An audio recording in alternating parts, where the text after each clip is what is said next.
Hi, I'm Scott, and I'd like to read you a book.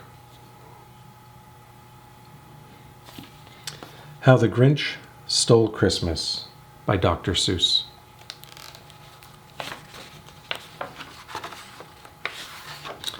Every Who down in Whoville liked Christmas a lot. But the Grinch, who lived just north of Whoville, did not. The Grinch hated Christmas, the whole Christmas season. Now, please don't ask why. No one quite knows the reason. It could be his head wasn't screwed on just right. It could be, perhaps, that his shoes were too tight. But I think that the most likely reason of all may have been that his heart was 2 sizes too small. But whatever the reason, his heart or his shoes, he stood there on Christmas Eve, hating the Whos, staring down from his cave with a sour, grinchy frown at a warm lighted windows below in their town. For he knew every Who down in Whoville beneath was busy now, hanging a mistletoe wreath. And they're hanging their stockings, he snarled with a sneer. Tomorrow is Christmas. It's practically here. Then he growled, with his Grinch fingers nervously drumming, I must find some way to stop Christmas from coming. For tomorrow, he knew, all the Who girls and boys would wake bright and early. They'd rush for their toys, and then, oh, the noise. Oh, the noise, noise, noise. That's one thing he hated. The noise, noise, noise, noise.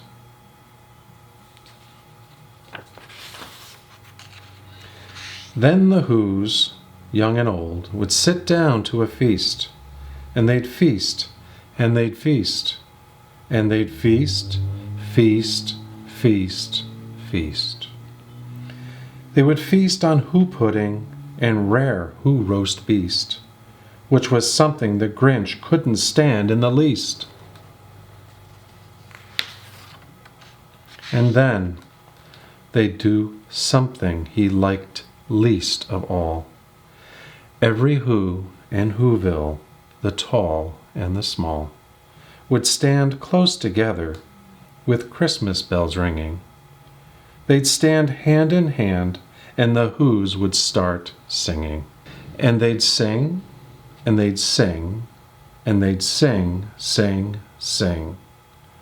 And the more the Grinch thought of this Who Christmas sang, the more the Grinch thought, I must stop this whole thing. Why, for 50 years I've put up with it now. I must stop this Christmas from coming. But how? Then he got an idea. An awful idea. The Grinch got a wonderful, awful idea.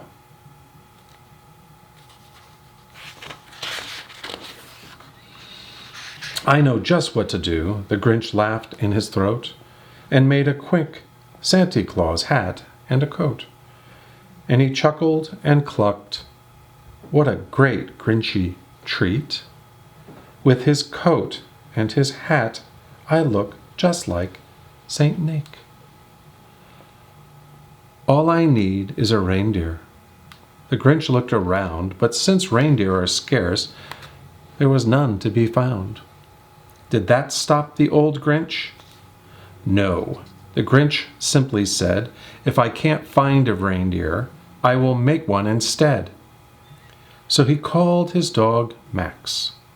Then he took some red thread, and he tied a big horn on the top of his head.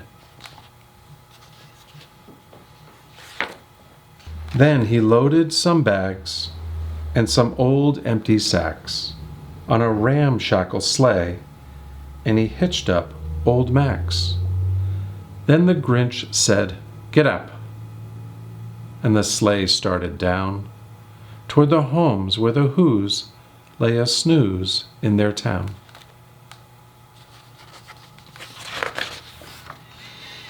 All their windows were dark. Quiet snow filled the air.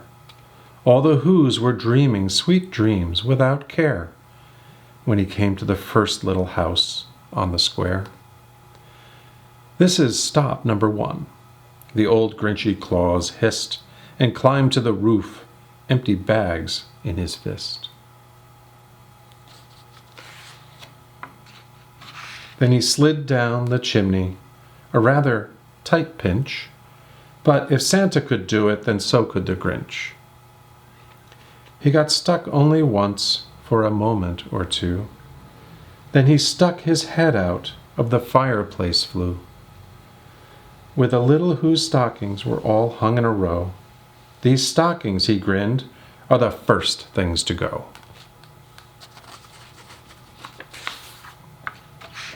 Then he slithered and slunk, with a smile most unpleasant. Around the whole room he took every present: pop guns and bicycles, roller skates, drums, checkerboards, tricycles, popcorn, and plums. He stuffed them in bags. Then the Grinch, very nimbly, stuffed all the bags, one by one, up the chimbley.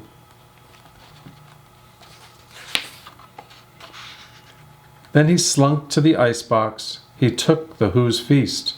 He took the Who pudding. He took the roast beast. He cleaned out the icebox as quick as a flash. Why, that Grinch even took their last can of Who hash. Then he stuffed all the food up the chimney with glee. "And now," grinned the Grinch, "I will stuff up the tree." And the Grinch grabbed the tree, and he started to shove, when he heard a small sound like the coo of a dove. He turned around fast. He saw a small Who.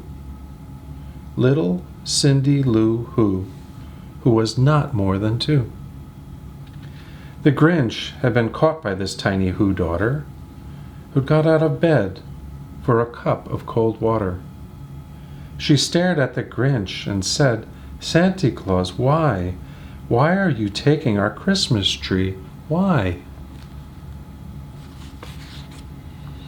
But you know that old Grinch was so smart and so slick. He thought up a lie, and he thought it up quick. "Why, my sweet little tot," the fake Santa Claus lied, "there's a light on the tree that won't light on one side. So I'm taking it home to my workshop, my dear. I'll fix it up there, and I'll bring it back here." And this fib fooled the child. Then he patted her head, and he got her a drink and sent her to bed. And when Cindy Lou Who went to bed with her cup, he went to the chimney and stuffed the tree up. And the last thing he took was the log for their fire. Then he went up the chimney himself, the old liar. On their walls he left nothing but hooks and some wire. And the one speck of food that he left in the house was a crumb that was even too small for a mouse.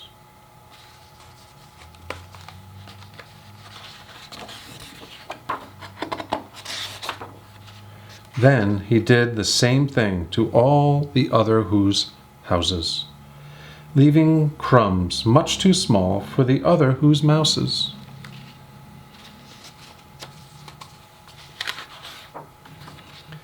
It was 1/4 dawn, and all the Who's still abed, all the Who's still a snooze, when he packed up his sled packed it up with their presents, the ribbons, the wrappings, the tags, and the tinsel, the trimmings and trappings.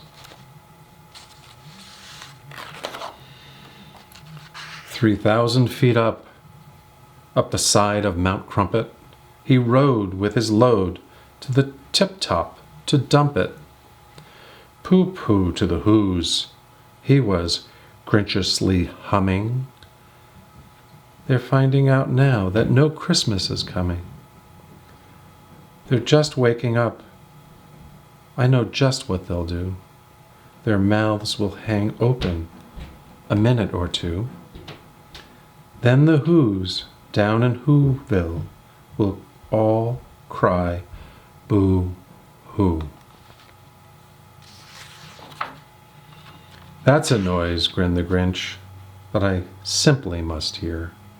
So he paused, and the Grinch put a hand to his ear. And he did hear a sound rising over the snow. It started in low, then it started to grow.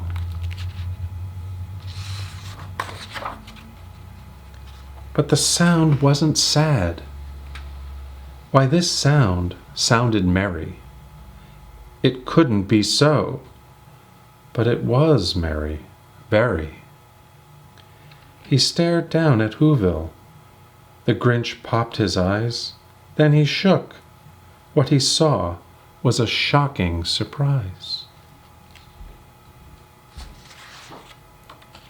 Every who down in Whoville, the tall and the small, was singing, without any presents at all. He hadn't stopped Christmas from coming. It came. Somehow or another, it came, just the same. And the Grinch, with his Grinch feet ice cold in the snow, stood puzzling and puzzling. How could it be so? It came without ribbons. It came without tags. It came without packages, boxes, or bags. And he puzzled 3 hours till his puzzler was sore. Then the Grinch thought of something he hadn't before. Maybe Christmas, he thought, doesn't come from a store. Maybe Christmas, perhaps, means a little bit more. And what happened then? Well, in Whoville they'll say that the Grinch's small heart grew 3 sizes that day. And the minute his heart didn't feel quite so tight, he whizzed with his load through the bright morning light. And he brought back the toys and the food for the feast. And he